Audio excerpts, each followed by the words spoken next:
Bapa, Putra, dan Roh Kudus. Amin. Allah Bapa di surga, kami mengucap syukur dan terima kasih bahwa kami selalu boleh Kau ingatkan untuk semakin terbuka terhadap kehendak-Mu dalam diri kami, lewat orang lain, lewat peristiwa, lewat kejadian, lewat situasi apapun. Semoga kami semakin terbuka terhadap Engkau, terhadap pernyataan-Mu, terhadap apapun juga. Demi Kristus Tuhan dan pengantara kami. Amin. Saudara, kita mungkin masih ingat cerita kisah tentang Lazarus dan orang kaya. Jadi dikatakan ada orang kaya yang setiap hari berpesta, berpakaian ungu, yang berpakaian pokoknya segala sesuatu dengan segala tanda kemewahan, keluar biasaan. Tetapi di depan rumahnya, sekali lagi di depan rumahnya ada orang yang bernama Lazarus yang tidak mendapatkan apa-apa dari pesta itu. Ya. Bahkan dikatakan bahwa anjing pun menjilati luka-lukanya, borok-boroknya. Suatu yang kontradiktif antara kekayaan, kemewahan, antara kehebatan, keluar biasaan, ya, tetapi dengan kemiskinan, ya, ketidakberdayaan, kerapuhan. Dan kontradiksi ini kita melihat yang menyebabkan itulah dosa yang dilakukan oleh si orang kaya itu.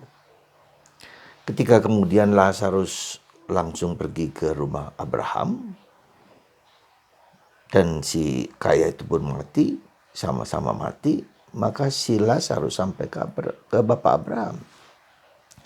Dan si orang kaya itu mungkin melihat si Lazarus itu bersama Bapak Abraham dan berkata, Bapak Abraham, berikan aku setetes air karena di sini begitu panas. Ya, mungkin itu melambangkan neraka. Ya. Berikan aku air setetes saja. Tetapi Abraham mengatakan tidak bisa. Ada jarak antara engkau dan aku, antara neraka dan surga. Kalau begitu katakan kepada saudara-saudaraku yang masih di dunia. Abraham mengatakan mereka punya kitab suci, mereka punya segala sesuatu untuk mengingatkan apa yang dapat mereka lakukan. Saudaraku terkasih dalam Kristus, suatu perumpamaan, suatu deskripsi yang melukiskan akan situasi kita semua. Apa yang dilakukan oleh si orang kaya itu? Dia tidak berbuat jahat, dia tidak mukul, dia tidak membunuh. Dosa si orang kaya itu adalah kelalaian, ketidakpedulian terhadap situasi yang bisa ia lakukan. Jadi penting sekali, ini adalah situasi di mana ia bisa melakukan sesuatu untuk berbuat baik tetapi tidak ia lakukan. Itulah yang kita sering sebut sebagai dosa kelalaian. Ya, dosa ketidakpedulian. Ya. Dan itulah yang seringkali kita doakan kalau kita mengikuti Pranikarestii dengan doa tobat. Saya berdosa, saya sungguh berdosa, oleh sebab itu, ya, dosa yang tidak dilakukan. Aku telah berdosa. Aku telah berdosa. Ya. Dan itulah yang seringkali kita menganggap dosa, pemahaman kita tentang dosa semakin lama semakin pudar. Ya. Dosa dengan pikiran, dosa dengan perkataan, dosa dengan kelalaian, ya. Dosa dengan mulut, dosa dengan kata-kata, dosa dengan tindakan, dosa dengan perbuatan-perbuatan yang seharusnya kita lakukan tetapi tidak kita lakukan. Sebagai seorang bapak, sebagai seorang ibu, sebagai seorang anak. yang tidak dilakukan itu. Jadi saudaraku terkasih dalam Kristus, dosa itu bukan hanya bahwa dia melakukan tindakan perbuatan jahat, tetapi yang tidak ia lakukan, tetapi seharusnya ia lakukan. Saudara, ada banyak hal. Sebagai ayah, sebagai ibu, sebagai ayah dia harus bertindak dengan baik, menjaga, memelihara, merawat anaknya, istrinya, orang tuanya. Sebagai istri juga, ia bertindak sebagai ibu, sebagai istri, bagi suami, ya, sebagai pastor juga. Yang tidak saya lakukan, yang seharusnya saya lakukan, tetapi tidak saya lakukan. Ya. Itulah saudaraku terkasih, kita harus semakin memahami dengan lebih jelas, lebih terang, lebih nyata. Ya.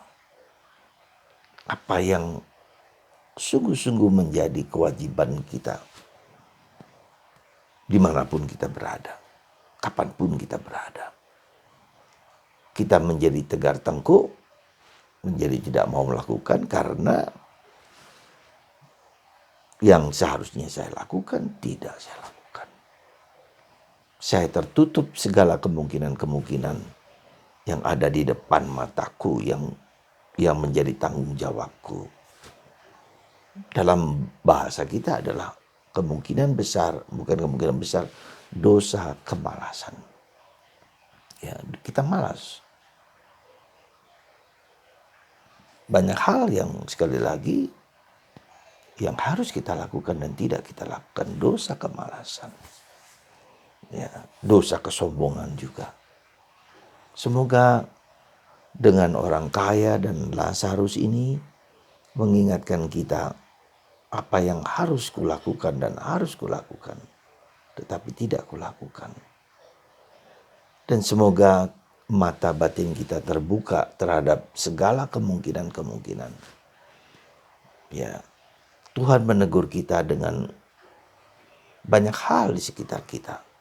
Tuhan membuka mata kita lewat kejadian, lewat peristiwa. Ya. Lewat apa saja di depan mata kita. Apakah aku terbuka dan membuka diri untuk melakukan yang baik itu? Atau aku tidak peduli? Dosa ketidakpedulian, dosa kemalasan, dosa kelalaian.